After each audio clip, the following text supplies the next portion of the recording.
ಎಲ್ಲ ರೈತ ಬಂದವರಿಗೆ ನಮಸ್ಕಾರ. ನನ್ನ ಹೆಸರು ಡಾಕ್ಟರ್ ವಿನಾಯಕ್ ನಿರಂಜನ್ ಅಂತ ಹೇಳಿ. ನಾನು ಕೃಷಿ ವಿಜ್ಞಾನ ಕೇಂದ್ರ ಹುಲ್ಕೋಟೆಯಲ್ಲಿ ಕೃಷಿ ಇಂಜಿನಿಯರಿಂಗ್ ವಿಜ್ಞಾನಿಯಾಗಿ ಕೆಲಸ ಮಾಡ್ತಾ ಇದ್ದೀನಿ. ಇವತ್ತಿನ ದಿನ ನಾವು ಕುಸುಬೆ ಬೆಳೆಯಲ್ಲಿ ಯಾಂತ್ರೀಕರಣದ ಮಹತ್ವದ ಬಗ್ಗೆ ಸ್ವಲ್ಪ ಚರ್ಚೆ ಮಾಡಬಹುದು. ಪ್ರಪ್ರಥಮವಾಗಿ ಕುಸುಬೆ ಬೆಳೆ ಒಂದು ಹಿಂಗಾರಿ ಹಂಗಾಮಿನಲ್ಲಿ ಬೆಳೀತಕ್ಕಂತ ಒಂದು ಪ್ರಮುಖ ಬೆಳೆ. ಉತ್ತರ ಕರ್ನಾಟಕ ಭಾಗದಲ್ಲಿ ಮಣ್ಣಿನ ತೇವಾಂಶ, ಮುಂಗಾರಿನಲ್ಲಿ ಆಗಿರ್ತಕ್ಕಂತ ಮಳೆಯಿಂದ ಮಣ್ಣಿನ ತೇವಾಂಶವನ್ನ ಬಳಸಿಕೊಂಡು ಕುಸುಬೆ ಬೆಳೆಯನ್ನ ಬಹಳಷ್ಟು ರೈತರು ಬೆಳೀತಾ ಇದ್ದಾರೆ. ಇತ್ತೀಚೆಗೆ ಕುಸುಬೆ ಎಣ್ಣೆಗೆ ಬರ್ತಿರ್ತಕ್ಕಂತ ಒಂದು ಒಳ್ಳೆ ಬೆಲೆಯಿಂದ ಕುಸುಬೆಯನ್ನ ಇನ್ನೂ ಹೆಚ್ಚು ಹೆಚ್ಚು ಪ್ರದೇಶದಲ್ಲಿ ಈಗ ಬೆಳೀತಾ ಇದ್ದಾರೆ. ಈ ಕುಸುಬೆ ಬೆಳೆಯಲ್ಲಿ ಒಂದು ಪ್ರಮುಖ ತೊಂದರೆ ರೈತರು ಅನುಭವಿಸ್ತಕ್ಕಂಥದ್ದು ಏನಪ್ಪಾ ಅಂತಂದ್ರೆ ಕೂಲಿ ಆಳುಗಳ ಸಮಸ್ಯೆ. ಯಾಕಪ್ಪಾ ಅಂತಂದ್ರೆ ಕುಸುಬೆ ಬೆಳೆ ಅದರಲ್ಲಿ ಬಹಳಷ್ಟು ಒಂದು ಮುಳ್ಳುಗಳಿರೋದ್ರಿಂದ, ಆಮೇಲೆ ಅದರ ಸಾಗುವಳಿಯಲ್ಲಿ ಬಹಳಷ್ಟು ತೊಂದರೆ ಆಗೋದ್ರಿಂದ ರೈತರು ಬಹಳಷ್ಟು ಏನಪ್ಪಾ ಅಂತಂದ್ರೆ ಈ ಒಂದು ಕೂಲಿ ಆಳುಗಳ ಮೇಲೆ ಅವಲಂಬನೆ ಆಗ್ಬೇಕಾಗತ್ತೆ. ಆದ್ರೆ ಇತ್ತೀಚಿನ ದಿನಗಳಲ್ಲಿ ಕೂಲಿ ಆಳುಗಳ ಸಮಸ್ಯೆ ಬಹಳ ಆಗಿರೋದ್ರಿಂದ ಯಂತ್ರೋಪಕರಣಗಳ ಒಂದು ಉಪಯೋಗ ಬಹಳಷ್ಟು ಅವಶ್ಯಕತೆ ಇದ್ದೇ ಇದೆ. ಹಾಗಾಗಿ ಕುಸುಬೆ ಬೆಳೆಯಲ್ಲಿ ಪ್ರಪ್ರಥಮವಾಗಿ ಭೂ ಉಳುಮೆ ಮಾಡ್ಬೇಕಪ್ಪಾ ಅಂತಂದ್ರೆ ಮುಂಗಾರು ಬೆಳೆಯ ಕಟಾವಿನ ನಂತರ ಭೂಮಿಯನ್ನ ಹದ ಮಾಡ್ಕೋಬೇಕಾಗತ್ತೆ. ಭೂಮಿ ಹದ ಮಾಡ್ಕೊಲಿಕ್ಕೆ ರೈತರು ಅತ್ಯಾಧುನಿಕವಾಗಿರ್ತಕ್ಕಂತಹ ರೋಟಾವೇಟರ್ ಗಳನ್ನ ಬಳಸಬಹುದು, ಅಥವಾ ಹರಗುವ ಕುಂಟೆಯನ್ನ ಬಳಸಬಹುದು, ಅಥವಾ ಇತ್ತೀಚೆಗೆ ಬಲರಾಮ್ ನೇಗಿಲುಗಳನ್ನ ಕೂಡ ಅವರು ಉಪಯೋಗ ಮಾಡಿಕೊಂಡು ಒಂದು ಬೀಜವನ್ನ ಬಿತ್ತಲಿಕ್ಕೆ ಭೂಮಿಯನ್ನ ಹದ ಮಾಡ್ಕೋಬಹುದು. ಅದೇ ರೀತಿ ಏರು ಮಡಿ ಮತ್ತ ಬೋದು ಪದ್ಧತಿಗಳನ್ನ ಅನುಸರಿಸಿದ್ರೆ ಇಳುವರಿಲಿ ಇನ್ನೂ ಹೆಚ್ಚಿಗೆ ಪಡ್ಕೋಬಹುದು ರೈತರು. ಈ ರೀತಿ ಬೋದು ಅಥವಾ ಹರಿ ಸಾಲುಗಳನ್ನ ಮಾಡಿದ್ಮೇಲೆ ಬಿತ್ತನೆ ಮಾಡ್ಲಿಕ್ಕೆ ಬೀಜ ಮತ್ತು ಗೊಬ್ಬರ ಬಿತ್ತಕ್ಕಂತಹ ಕೂರಿಗೆಯಿಂದ ನಾವು ಬಿತ್ತನೆಯನ್ನ ಕೈಗೊಂಡಪ್ಪ ಅಂತಂದ್ರೆ 10% 15% ಬೀಜವನ್ನ ನಾವು ಉಳಿಕೆ ಮಾಡ್ಕೋಬಹುದು.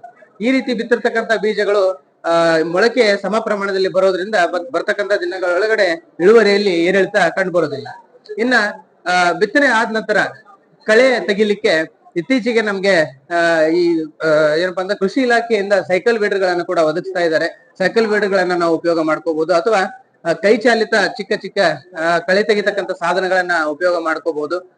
ಈ ರೀತಿ ಕಳೆ ನಿಯಂತ್ರಣ ಆದ್ಮೇಲೆ ನಮಗೆ ಬರ್ತಕ್ಕಂಥ ತೊಂದರೆ ಏನಪ್ಪಾ ಅಂತಂದ್ರೆ ಈ ಸಸ್ಯ ಸಂರಕ್ಷಣೆ ಅಥವಾ ಈ ಸಸ್ಯಗಳಿಗೆ ಕೆಮಿಕಲ್ ಗಳನ್ನ ಸ್ಪ್ರೇ ಮಾಡ್ತಕ್ಕಂಥದ್ದು, ಸಿಂಪರಣೆ ಮಾಡ್ತಕ್ಕಂಥ ಒಂದು ಕಾರ್ಯ. ಈ ಸಿಂಪರಣೆ ಮಾಡ್ಕೊಲಿಕ್ಕೆ ನಮಗೆ ಚಿಕ್ಕ ಸ್ಟೇಜ್ ನಲ್ಲಿ ಇರ್ತಕ್ಕಂಥ ಒಂದು ಸಂದರ್ಭದೊಳಗಡೆ ಕೈಯಿಂದ ಅಥವಾ ಕೈ ಪಂಪ್ಗಳಿಂದ ಅಥವಾ ಟ್ರಾಕ್ಟರ್ ಆಪರೇಟೆಡ್ ಸ್ಪ್ರೇಯರ್ ಗಳಿಂದ ನಾವು ಸ್ಪ್ರೇ ಮಾಡ್ಕೋಬಹುದು.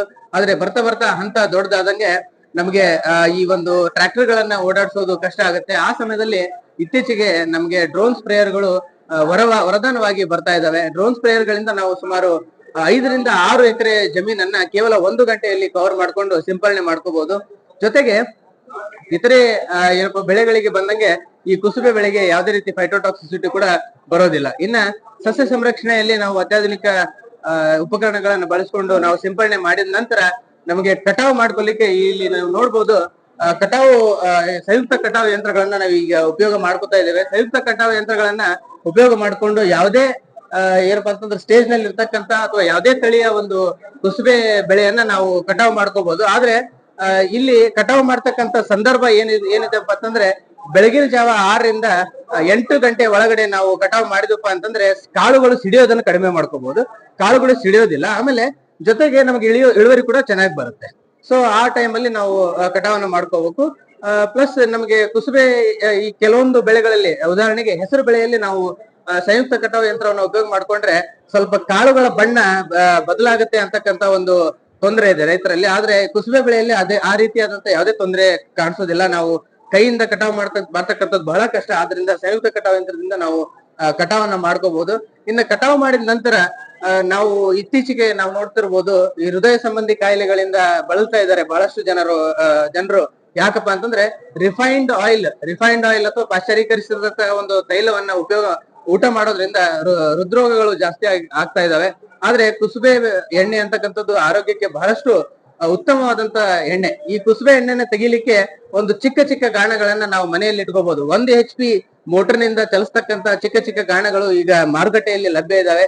ಕೇವಲ 15 ರಿಂದ 25 ಸಾವಿರ ರೂಪಾಯಿ ಒಂದು ಮಷಿನ್ ಬರುತ್ತೆ. ಆ ಮಷಿನ್ ಅಲ್ಲಿ ನೀವು ಕುಸುಬೆ ಎಣ್ಣೆಯನ್ನ ಹಾಕಿದ್ರಪ್ಪ ಅಂತಂದ್ರೆ ನಮಗೆ ಯಾವುದೇ ಒಂದು ಅಡಲ್ಟ್ರೇಷನ್ ಇಲ್ಲದೆ ಇರ್ತಕ್ಕಂತ ಒಂದು ಎಣ್ಣೆಯನ್ನ ನಾವು ಪಡ್ಕೊಂಡು ಮನೆಯಲ್ಲಿನೇ ಫಿಲ್ಟರ್ ಮಾಡ್ಕೊಂಡು ನಾವು ಉಪಯೋಗವನ್ನ ಮಾಡ್ಕೋಬಹುದು. ಅದಲ್ಲದೆ ನಮ್ಮ ಕೃಷಿ ವಿಜ್ಞಾನ ಕೇಂದ್ರದಲ್ಲಿ ನಾವು ಈಗಾಗಲೇ ಒಂದು ಎಣ್ಣೆ ಗಾಣವನ್ನ ಹಾಕಿ ಒಂದು ಲೀಟರ್ ಏನಪ್ಪಾ ಅಂತಂದ್ರೆ 2 ಲೀಟರ್ ಕುಸುಬೆ ಎಣ್ಣೆಯನ್ನ ಸುಮಾರು 600 ರಿಂದ 700 ರೂಪಾಯಿ ನಾವು ಮಾರಾಟ ಕೂಡ ಮಾಡ್ತಾ ಇದ್ದೀವಿ.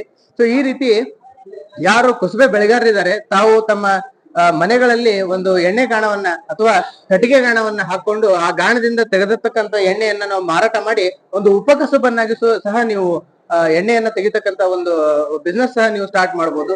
ಸೊ ಈ ರೀತಿ ನಾವು ಕುಸುಬೆ ಬೆಳೆಯಲ್ಲಿ ನಾವು ಬಿತ್ತನೆಯಿಂದ ಹಿಡ್ಕೊಂಡು ಎಣ್ಣೆ ತೆಗೆಯೋದ್ರ ತನಕ ಹಲವಾರು ಉಪಕರಣಗಳು ನಮಗೆ ಲಭ್ಯ ಇದಾವೆ. ರೈತರು ಇದರ ಬಗ್ಗೆ ಮಾಹಿತಿಯನ್ನು ಪಡ್ಕೊಂಡು ಹೆಚ್ಚು ಹೆಚ್ಚು ಏನಪ್ಪಾ ಅಂತಂದ್ರೆ ಯಂತ್ರೋಪಕರಣಗಳನ್ನ ಉಪಯೋಗ ಮಾಡಿಕೊಂಡು ರೈತರು ಏನಪ್ಪಾ ಅಂತಂದ್ರೆ ಎಲ್ಲಾ ಬೇರೆ ಕೂಲಿ ಆಳುಗಳ ಮೇಲೆ ಇರ್ತಕ್ಕಂಥ ಅವಲಂಬನೆ ಕಡಿಮೆ ಮಾಡ್ಕೊಂಡು ತಾವು ಕೃಷಿಯನ್ನ ಮಾಡ್ಬೇಕು. ಈ ರೀತಿ ತಾವು ಲಾಭದಾಯಕ ಕೃಷಿಯನ್ನ ಮಾಡ್ಬೇಕಂತ ಹೇಳಿ ನಾನು ಹೇಳಿಕ್ಕೆ ಇಷ್ಟಪಡ್ತೀನಿ.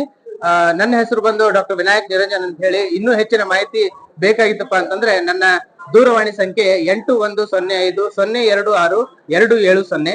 ನನ್ನ ದೂರವಾಣಿ ಸಂಖ್ಯೆ ಇನ್ನೊಮ್ಮೆ ಆಂಗ್ಲ ಭಾಷೆಯಲ್ಲಿ ಹೇಳೋದಪ್ಪ ಅಂತಂದ್ರೆ 8105026270. ಈ ಒಂದು ನಂಬರ್ಗೆ ಕರೆ ಮಾಡಿ ತಾವು ಇನ್ನೂ ಹೆಚ್ಚಿನ ಮಾಹಿತಿಯನ್ನ ಪಡ್ಕೋಬಹುದು. ಧನ್ಯವಾದಗಳು.